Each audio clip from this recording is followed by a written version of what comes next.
Question number 6 बोल रहा है if the density of earth increase 4 times and its radius reduces to the half of what it is our weight will be।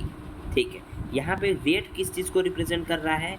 Gravity को represent कर रहा है, और wait की जो वैल्यू होती है वो होती है gm/r²। ठीक है, क्वेश्चन में हमको बोला है कि जो डेंसिटी है अर्थ का डैश मान लो 4 टाइम हो जा रही है, यानी कि जो इनिशियल मतलब फाइनल जो डेंसिटी हुआ अर्थ का वो 4 गुना है ना, किस चीज़ के? फाइनल डेंसिटी 4 गुना है इनिशियल डेंसिटी के, and its radius reduce to half. तो फाइनल जो रेडियस हो गया वो हाफ हो गया, यानी इनिशियल डेंसिटी का आधा हो गया। यानी इनिशियल अगर हम लोग r माने तो r/2, तो ये r डैश हो गया, वो क्या हो गया r/2 हो गया। अब वो रखा है कि इसका वेट क्या होगा, तो यहाँ पे ये दे रखा है डेंसिटी और इधर दे रखा है रेडियस।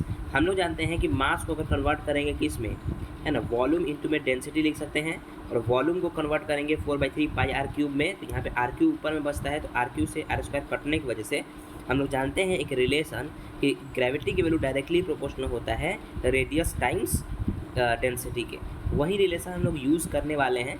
मैं डिराइव नहीं कर रहा क्योंकि बहुत ईजी है, मास को ही कन्वर्ट करके लाया गया है। इस वजह से जो ग्रेविटी की जो वैल्यू होगी वो डायरेक्टली प्रोपोर्शनल है रेडियस टाइम्स डेंसिटी के। तो हाँ, तो हम लोग यहाँ पे रिलेशन का यूज़ करेंगे कि न्यू ग्रेविटी बटा में इनिशियल ग्रेविटी। न्यू ग्रेविटी के सामने नया रेडियस यानी कि r डैश है ना, रो डैश मान लो डेंसिटी, और पुराना r इंटू में p। हम लोग जानते हैं कि यहाँ पे जो r'/g हो गया, तो नया डेंसिटी रेडियस को क्या कर दिया गया, हाफ कर दिया गया, और डेंसिटी को क्या कर दिया गया, डेंसिटी को भाई 4 गुना बढ़ा दिया गया, तो 4 टाइम्स इनिशियल डेंसिटी भाई r इंटू में दिस।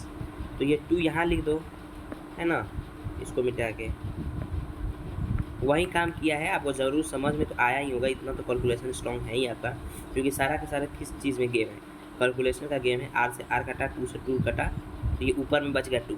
तो जो g/g डैश की जो वैल्यू आ रही है वो कितना आ रही है, इधर 2 आ रहा है। g डैश जो हो गया वो इनिशियल का 2 गुना होगा, यानी कि जो नया हमारा जो ग्रेविटी बना है वो इनिशियल का क्या है, 2 गुना है। इस वजह से हम लोग क्या कर सकते हैं, छठवां का आंसर बी बोल सकते हैं कि ग्रेविटी क्या होगी, double. That will be your answer.